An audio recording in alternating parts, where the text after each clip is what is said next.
રાજ્યના પાટનગર એવા ગાંધીનગર જિલ્લામાં ખુલ્લેઆમ કરવામાં આવતા વિદેશી દારૂના વેપલાનો પર્દાફાશ કરવામાં આવ્યો. નમસ્કાર મિત્રો, હું વિપુલ પટેલ, શિક્ષાપત્રી સંદેશ ન્યૂઝ સત્યની સાથે. એક નજર આજના મુખ્ય સમાચાર પર. રાજ્યમાં પ્રોહિબિશનની પ્રવૃત્તિઓ નાબૂદ કરવા માટે કાર્યરત સ્ટેટ મોનિટરિંગ સેલની ટીમે વધુ એકવાર સપાટો બોલાવીને દારૂનો જથ્થો ઝડપી પાડ્યો છે. સ્ટેટ મોનિટરિંગ સેલની ટીમને બાતમી મળી હતી કે ગાંધીનગર જિલ્લાના લવારપુર ગામમાં ઇન્દિરા આવાસનગર પાસે આવેલા તળાવ નજીક ખુલ્લી જગ્યામાં લિસ્ટેડ બુટલેગર મનોજ ઠાકોર નામનો ઈસમ બહારના રાજ્યમાંથી વિદેશી દારૂનો મોટો જથ્થો મંગાવી ગેરકાયદેસર વેચાણ અને સંગ્રહનું નેટવર્ક ચલાવે છે. જેના આધારે પોલીસે લવારપુર તળાવ પાસે જાડી ઝાકરાવાળી જગ્યામાં તાડપત્રી બાંધીને બનાવેલી ઝૂંપડી પર અચાનક રેડ કરી હતી.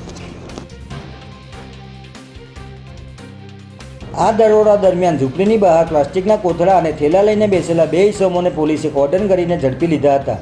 જેમની પૂછપરછમાં તેઓએ પોતાનું નામ રાજનકુમાર પટેલ અને અજીત ઠાકોર હોવાનું જણાવ્યું હતું. જે બાદ પોલીસે વધુ તપાસમાં ઝૂંપડીમાં બંધ હાલતમાં રાખેલા ફ્રીજમાંથી 3127 નંગ વિદેશી દારૂ અને બિયરની બોટલો કબજે કરી છે. રાજ્યના પાટનગર એવા ગાંધીનગર જિલ્લામાં સ્ટેટ મોનિટરિંગ સેલે સફળ રેડ કરતા જિલ્લા પોલીસ વડાએ આ બાબતની ગંભીર નોંધ લીધી છે. ત્યારે આગામી દિવસોમાં કસૂરવાર પોલીસ અધિકારી અને કર્મચારીઓ સામે આકરા પગલાં લેવાશે તેવું જણાઈ રહ્યું છે. જય હિન્દ, જય ભારત.